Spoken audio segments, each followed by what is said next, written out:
you kidding me?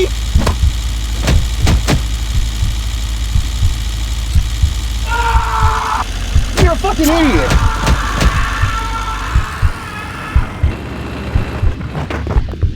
Are you... I'm gonna try to get in front of this guy, slow him down.